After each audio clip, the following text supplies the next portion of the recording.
It wasn't the sudden, jarring noise that signaled the tragedy to the social worker who finally entered the Willow Creek home. It wasn't the dust that coated every surface, or the way the curtains had faded in strips where the sun had brutally pressed its way through the glass. No. What stopped her, what truly broke her composure and made the blood freeze in her veins, was the sight of a meticulously set dinner table for three, 2 adults and 1 small child. It was a tableau that suggested a family expecting to sit down to a meal that night, yet the food on those plates had been cold, and the family gone, for 3 full years. A child had been reported missing, yes, but the house held the silent, terrifying evidence that the missing child wasn't the only ghost. This wasn't simply a case of a single child vanishing from a home. The deeper the police looked, the clearer the evidence became. This was the total, calculated disappearance of an entire legal identity, a system-wide erasure so effective and so precise that seasoned authorities, in hushed tones, began to call it, informally, the Orphan Protocol. It was an administrative function, a high-level paper trick designed to remove a vulnerable life from the state's oversight. The question quickly changed from, "Where is she?" to, "Who authorized the permanent deletion?" Tonight, we are not just searching for a missing child named Ilara Vance. We are taking the first terrifying step to dismantle the entire machine, the bureaucratic fortress that allowed not one, but a chilling pattern of children to be wiped clean from the public record. We follow the relentless detective who understood that justice here was not about finding a single criminal, but about exposing a system of corruption so deep it touched the highest offices. Stay with us, because the truth behind the Orphan Protocol doesn't just rewrite one family's history. It forces us to question who is truly protecting our most vulnerable. Welcome back. Today, we confront a case where the line between failure and criminal intent was erased by a stroke of a pen. We will expose the systemic abuse informally known as the Orphan Protocol, an investigation that threatened to tear apart the very fabric of the country's child welfare institutions. To understand the horror of her disappearance, we must first know Ilara Vance as she was. She was 8 years old, with a quick, infectious giggle and a habit of leaving her brightly colored crayons precisely arranged by shade. Ilara had been in the foster system since she was 5, a child who craved stability above all else. Her last placement, with the Blackwood family in Willow Creek, was supposed to be permanent. Willow Creek County was known for its quiet streets and, ironically, its exemplary social services, a fact the defense would later rely on heavily. This was a community that trusted its institutions. It was this deep, quiet trust that provided the perfect, dark cover for the first step of the protocol to be executed. Ilara wasn't just a child. She was the vulnerable key to unlocking the entire, horrific operation. The call came in 2003. Ilara had been placed with the Blackwoods in 2000. For 3 years, their reports were glowing, a model placement. But a mandatory yearly inspection was missed, then another. When a new social worker, Maria Flores, finally arrived, the house was empty. The Blackwoods claimed Ilara had been rehomed privately months ago, to distant relatives, with verbal approval from a former caseworker. But Ilara's file contained no termination of placement order, no receiving family's signature. The police were slow to react. For the first 48 hours, they treated it as a bureaucratic mix-up, another casualty of the system's high caseloads. They could not have been more wrong. The Blackwoods were the immediate focus. They were evasive, claiming ignorance of the official protocols. They maintained they only wanted to help Ilara, and that the private transfer was done to avoid lengthy paperwork after Ilara supposedly became difficult. There was no blood, no struggle, and no physical evidence of foul play at the scene. Standard investigative procedures hit a wall of clean, empty rooms and plausible-sounding lies. A supposed tip about Ilara being seen in a park hundreds of miles away became the first of many red herrings that wasted precious weeks, all while the real evidence lay hidden in plain sight. Enter Detective Anya Sharma, pulled in not because the case was high-profile, but because the paperwork was maddeningly inconsistent. Sharma didn't look for blood. She looked for the lie in the ledger. She noticed a crucial discrepancy. Ilara's digital file showed 2 different dates of legal guardianship termination, 2 years apart, handled by 2 different municipal offices. This overlap was statistically impossible. It was the first electronic fingerprint of a criminal mind. This pattern suggested not negligence, but meticulous design, a process to generate a false exit that would confuse any audit. When Sharma ran a cross-agency query using the two contradictory termination dates, the system coughed up another name, Ethan Cole, a 12-year-old from 3 years prior, also listed as having aged out of the system 4 years early and untraceably. The chill that ran through the precinct was absolute. Ilara was not an isolated tragedy. Ethan Cole was the confirmation that Ilara Vance was the most recent victim of a sustained, repeatable process. The horrifying realization settled in: a procedure existed to make children simply vanish. The paper trail was sophisticated, designed to look like routine errors, but the pattern screamed coordinated crime. The investigation was not about finding a killer, it was about exposing an accountant of children. Minihook. The entire file had been scrubbed clean. Yet, the single piece of evidence that brought the whole operation down wasn't a digital footprint, but a specific, repetitive administrative error, one that led Detective Sharma straight to the door of the most powerful person in the entire county's social services office. Detective Sharma realized she wasn't hunting a single predator, she was studying a process. What investigators came to call the Orphan Protocol was not an accident, it was a refined bureaucratic weapon. At its core, it was a sophisticated method for legally dissolving the existence of children deemed high maintenance or hard to place by the system. Children who consumed too many resources or required too much oversight. The protocol had two primary mechanisms, both focused on evading mandatory state and federal checks. The first was digital manipulation. A high-level login was used to create the false aging out date, often years before the child's 18th birthday. This flag removed the child from the daily caseload audits. More critically, it triggered the purging of associated digital files, as standard procedure assumes the case is closed. This action left only the contradictory paper trail Sharma had initially discovered. The second mechanism was physical file laundering. The paper documents were intentionally fractured. Crucial identification forms would be separated from medical records, and placement agreements would be sent to a separate, compliant county annex before being marked as lost in transit. Without a complete, current paper file to match the digital entry, the system essentially had no record to pursue. The child hadn't been rescued or adopted, they had simply been administratively executed. The paper shuffle provided the crucial cover, moving the children outside the protective boundaries of the law and into an abyss where they would never be checked on again. The horrifying genius of the protocol was that every step was made to look like an innocent clerical mistake, easily dismissed by an overworked bureaucracy. Armed with the unique fingerprint of the double entry date, Detective Sharma expanded her search.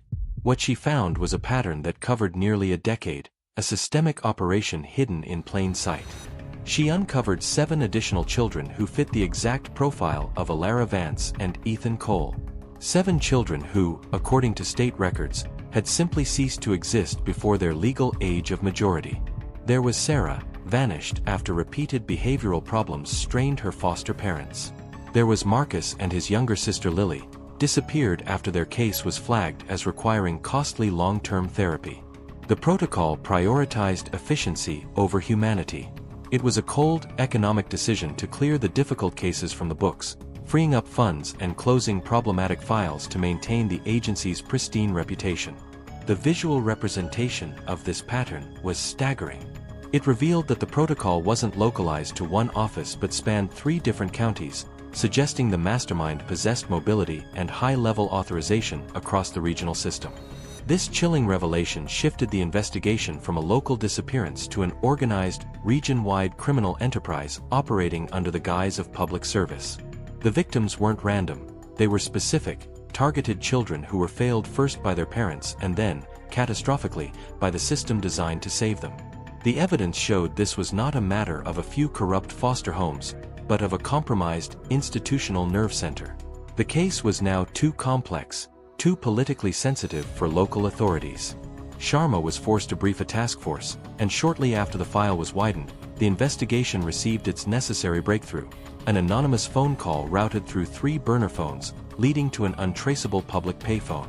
The caller, clearly a frightened insider, named the linchpin, Mr. Silas Thorne. Thorne was a man of immense quiet power. He was the chief data administrator for the Regional Child Services Consortium, a position that gave him unrestricted, top-level access to every single child's digital and physical file across all 3 affected counties. To the public, he was a pillar of the community, known for his generous contributions to local youth sports and his seemingly perfect family life. His official biography painted him as a dedicated public servant who had devoted his career to streamlining efficiency in the system. But the psychological profile painted a different picture.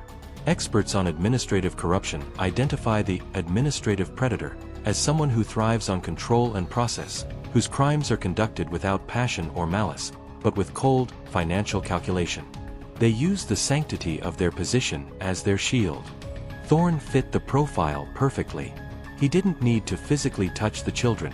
His power was the power to erase.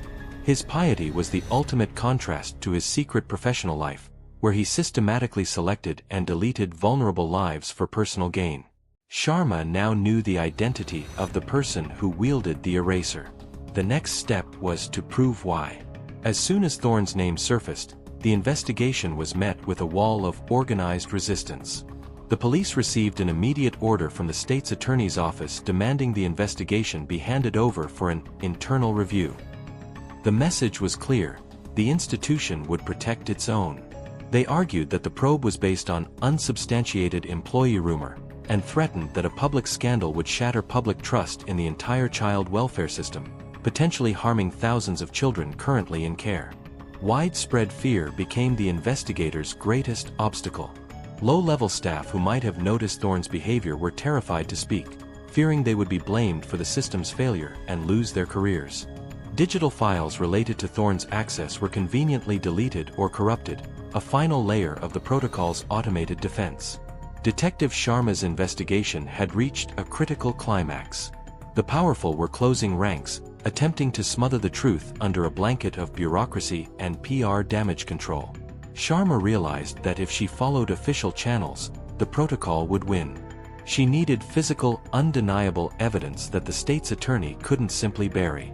Sharma ignored the official stand-down order. She knew that men like Thorne, obsessed with process and control, often keep a private record, a final accounting of their work. The search warrant for Thorne's personal home focused on his office, but Sharma, following an instinct, insisted on checking the neglected spaces. Hidden in the false bottom of a custom-built bookshelf, they found it, a small, leather-bound, handwritten ledger. This was Thorne's private accounting. It was a coded record, using a mix of internal agency acronyms and financial notations. It detailed dates, names, and, chillingly, the amounts of money exchanged. The ledger revealed that Alara, Ethan, and the other 7 children had not been shuffled into a local foster network. They had been sold. They were assets, moved into a sophisticated black market adoption, and, in the case of the older boys, an illegal labor scheme disguised as private placements across state lines and, potentially, further abroad. The protocol was worse than a cover-up. It was a market. The final entry for Alara Vance was a transaction number and a location hundreds of miles away, linked to a name with international travel patterns. To find Alara and the others, and to fully expose the network, Sharma had to move faster than the state's attorney's lawyers. The money trail was clear, leading straight to a secluded, seemingly legitimate private adoption facility in another state. But to trace the money and bring the children home, Detective Sharma had to travel across a continent and confront the one person who signed the final paper, the person who made the entire Orphan Protocol possible. Silas Thorne's coded ledger had done more than just identify the victims and the architect of the protocol. It illuminated the pipeline. The transactions weren't mere local payments. They led Detective Sharma and her now-formed FBI Joint Task Force to a specific non-profit entity operating out of a quiet state in the Northeast, the haven of new beginnings. This organization presented itself as a high-end, faith-based private placement service for children with complex needs, demanding exorbitant fees from adoptive families. The reality was far darker. The Orphan Protocol was functioning as a feeder system for human trafficking disguised as private adoption. The children, having been legally deleted from the original county records, were invisible. They were trafficked interstate under false identification, with Thorne's team providing the clean, albeit fraudulent, papers. The international link was quickly established. The money trail from the haven led directly to a series of offshore accounts and, specifically, to labor contracting groups in 2 countries across the globe. Investigators discovered that the older children, like Ethan Cole, were being sent to agricultural operations under the pretense of youth mentorship programs, becoming victims of child labor exploitation. The younger children, like Alara, were sold into black market adoptions to wealthy, often international buyers who either could not or would not endure the strict vetting of legal channels. The protocol was not just a failure of bureaucracy, it was a sophisticated, profit-driven enterprise that monetized human vulnerability. The collaboration with Interpol and specialized child protection units became essential, shifting the investigation from a domestic disappearance case into a massive, global anti-trafficking operation. The next move had to be coordinated, decisive, and silent to ensure the children's safety. The net closed on a Tuesday morning. Federal agents, guided by Detective Sharma's meticulous work, executed simultaneous raids. Silas Thorne was arrested in his office at the Social Services Building. 3 of his key co-conspirators, a complicit social worker, a mid-level manager who facilitated the file transfers, and the executive director of the Haven of New Beginnings, were apprehended in 3 different states. The legal struggle was immediate. Thorne's defense team, backed by expensive counsel, argued relentlessly that their client was a scapegoat for systemic failure. They claimed the charges were a sensationalized attempt by the state to shift blame for massive underfunding and overworked staff, asserting Thorne was simply moving children to better-resourced private agencies. But the prosecution had the ledger. The prosecutor, in her opening statement, held up the small, leather book and said, "This is not a budget sheet. This is a price list." Mr. Thorne didn't file papers, he sold human beings. The evidence was irrefutable. The ledger entries, when cross-referenced with bank records and the altered files, created a perfect loop of corruption. The payment amounts directly corresponded with the difficulty rating of the child and the complexity of the fake documentation. The jury heard testimony from Maria Flores, the social worker who found the empty house, and from the anonymous caller, granted full immunity, who detailed Thorne's obsession with clearing the red-line children from the books. The trial lasted 6 agonizing weeks, a public expose of institutional rot. The jury returned a verdict of guilty on all counts of racketeering, conspiracy to commit human trafficking, and kidnapping. Silas Thorne was sentenced to multiple life terms, ensuring he would never manipulate a system, or a life, again. But the verdict was not the end, it was only a milestone. The aftermath was bittersweet. The protocol had been dismantled, but its damage remained. The search for the 9 children was launched as a national priority. Through the International Task Force, investigators located 5 of the 9 victims. 2 older boys were rescued from the agricultural camps in horrific condition, but their recovery began immediately. 2 younger children were recovered from adoptive families who genuinely believed they had gone through a legitimate, albeit expensive, private process, and who were devastated by the revelation. The children required immediate, long-term therapeutic care to begin to process the trauma of their erasure and displacement. For Alara Vance and the 3 remaining children, the search continues to this day. Detective Sharma, who became a reluctant national hero, retired from police work to dedicate her life to the search, knowing that for the families and for the integrity of the system, every single child must be accounted for. The focus became fiercely victim-centric, ensuring that the narrative was always about the pursuit of restoration, not the glorification of the crime. The true resolution is not found in the prison cell, but in the slow, painstaking work of healing those lives that were almost completely extinguished. The exposure of the Thornes and their accomplices triggered an unprecedented public reckoning. The initial attempt by the state's attorney to suppress the investigation evaporated under public outrage, leading instead to a comprehensive, federally mandated overhaul of the state's entire child welfare department. The changes were sweeping and permanent. The very system that Thorne had weaponized was now fortified against similar abuse. The most significant piece of legislation became known officially as the Vance-Cole Act, but in the offices, it is universally known as the actual Orphan Protocol. This new protocol mandated 3 layers of multi-agency cross-referencing for any child whose case was marked for aging out or private placement. It required biometric digital confirmation before any file could be permanently archived, eliminating the possibility of a clean paper erasure. Crucially, it empowered an independent, non-governmental oversight commission to conduct random audits focused specifically on hard-to-place children. The case of Alara Vance and Ethan Cole finally forced a system to learn that the true cost of efficiency is measured not in dollars, but in vigilance. The hope is that no administrator, no matter how powerful, will ever again have the unchecked ability to delete a child's life. The tragedy of Alara Vance and the systemic crime known as the Orphan Protocol forced a painful confrontation with our fundamental trust in institutions. We learned that the pursuit of efficiency and cost-cutting, when left unchecked, can pave the road for calculated cruelty. Silas Thorne didn't require a mask or a weapon. His tool was a keyboard, and his shield was the vast, impersonal nature of bureaucracy. He monetized the very indifference the system allowed to take root.